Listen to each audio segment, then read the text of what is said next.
Chapter 11. Confrontation with Zahhak.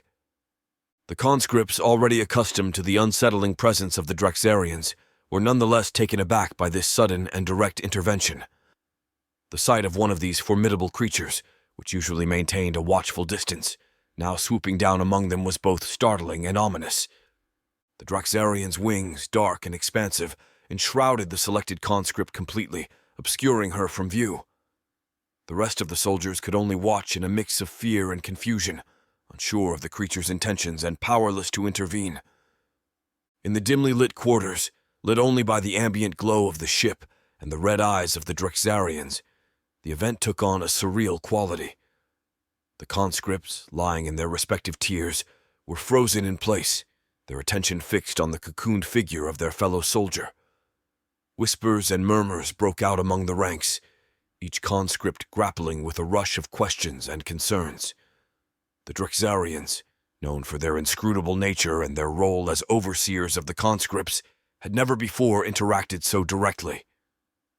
As the Drexarian turned to exit the quarters with the cocooned conscript in tow, the atmosphere in the sleeping quarters was thick with unease.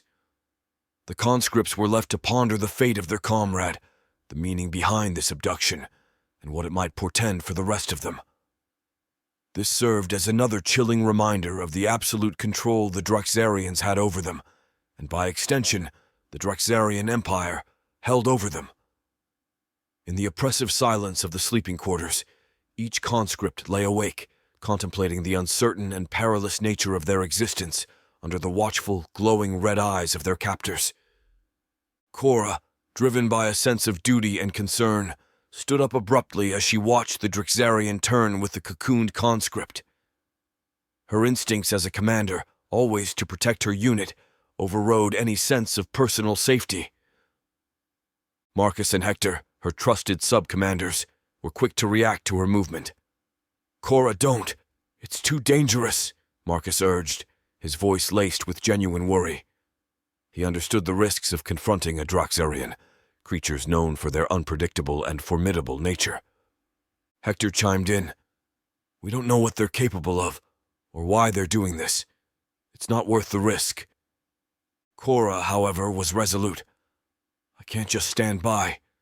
That's one of our own," she said, her voice firm with determination. She knew the dangers but felt compelled to act, to at least try to intervene or understand the creature's intentions. Ignoring Marcus and Hector's pleas, she stepped forward, her eyes fixed on the retreating form of the Drexarian. Her movement, decisive and fearless, was emblematic of her leadership and her unwavering commitment to her soldiers. However, before she could get close, another Drexarian descended swiftly from above. Like a shadow enveloping its prey, it extended its dark wings around Cora. The suddenness of the action caught her off guard, and within moments she was shrouded in darkness, enveloped in the creature's wings just as the first conscript had been.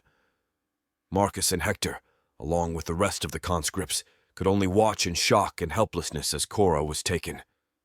As the Drexarian lifted with Cora, the sleeping quarters fell back into a tense silence.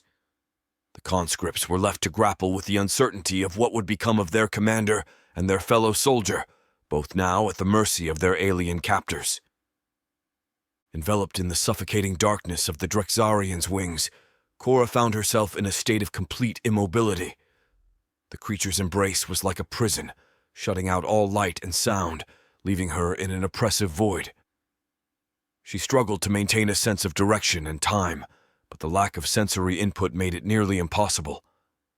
The sensation of being transported was disorienting, her only indication of movement being the subtle shifts and changes in the pressure around her. When the Drexarian finally released her, Cora found herself in a chamber that exuded evil. The room was dimly lit, its shadows casting an eerie atmosphere that was both intimidating and foreboding. Sitting on a throne before her was Zahhak, the notorious leader of the Drexarians. His mere presence filled the chamber with an unmistakable sense of dread. Zahhak was a figure of nightmarish visage, his appearance striking fear into the hearts of those who beheld him.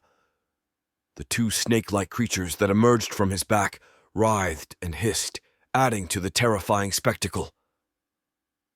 Upon laying eyes on Zahhak, Cora felt her breath catch in her throat, and her heart seemed to skip beats in shock and fear. Beside her, the other conscript, unable to maintain composure, began to scream in terror.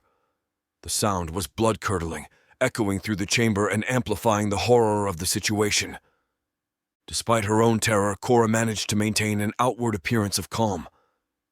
She understood the importance of not showing fear in the face of such evil. Her eyes, however, could not hide the despair and horror as she witnessed the fate of the conscript beside her. Zahhak, with a cold and detached demeanor, signaled to his snake-like appendages. They extended forward, targeting the screaming conscript. With grotesque efficiency, they consumed the conscript's brain, a chilling display of Zahhak's merciless nature. Cora, forced to watch the gruesome scene, felt a surge of helplessness and revulsion. The execution was a brutal reminder of the merciless world they inhabited, a world where Zahhak's word was law, and his cruelty knew no bounds. Standing in the presence of such evil, realized the full extent of the malevolence governing their lives under Drexarian rule. The encounter with Zahhak was a stark confrontation with the true nature of their captors, a moment that would forever be etched in her memory. Zahhak loomed over Cora with a menacing presence, regarded her with a gaze that seemed to pierce through her. His voice, resonating with a chilling authority, echoed in the chamber. "This is my right, Commander. The weak shall serve their purpose," he declared, his tone devoid of any semblance of empathy or compassion as his snake-like appendages finished chewing. Cora, standing before this embodiment of evil, felt a profound sense of helplessness. Zahhak's actions and words laid bare the harsh truth of their existence. They were nothing more than expendable creators in the eyes of their Drexarian overlords. Yet despite the overwhelming sense of despair, Cora remembered the promise she had made to Nakia. She had vowed to survive, to endure whatever horrors were thrust upon her, in the hope of one day reuniting. Holding on to this sliver of hope, Cora carefully formulated her response, aware that her life hung in the balance. "Then thank you, for you just made us stronger, my lord," Cora replied, her voice betraying none of the inner turmoil that threatened to consume her. It was a response crafted to appease Zahhak, to play into his ego and his perception of their subservience. Zahhak's reaction was a twisted smile, a sign that he was pleased with her submission and acknowledgement of his power. Cora stood rigidly at parade rest in Zahhak's chamber, her eyes fixed on the grim scene before her. The woman chained to Zahhak, tasked with the macabre duty of cleaning the aftermath of the execution, moved with a mechanical efficiency that belied her tragic circumstances. Her resigned acceptance and the chain that bound her to Zahhak painted a picture of a life filled with despair and subjugation, a fate that could very well befall any one of them. Once Zahhak was satisfied, he nonchalantly signaled for Cora's release. The Drexarian that had initially cocooned her in its wings now escorted her back to the sleeping quarters. The journey back was silent, with Cora lost in her thoughts, processing the brutal reality of what she had just witnessed. Upon reaching the sleeping area, the Drexarian ascended back to its high perch, leaving Cora among her fellow conscripts. Marcus and Hector immediately rushed over to her, their concern evident as they noticed the bloodstains on her uniform. "What happened, Cora? Are you hurt?" Marcus asked, scanning her for injuries. Hector, looking up at the retreating Drexarian, added, "That thing took you, and now you're covered in blood. What did they do to you?" Cora shook her head, a mix of weariness and resolve in her eyes. "It's not my blood," she said quietly, "and it's not a place or a situation you'd ever want to find yourselves in. What happens in Zahhak's chamber? It's better left unknown. Your mind can't create anything worse than that place." Her sub-commanders exchanged a glance, understanding the gravity of her words. They knew better than to press further, realizing that some truths within their grim reality were too harrowing to pursue. Cora's experience with Zahhak had left an indelible mark on her.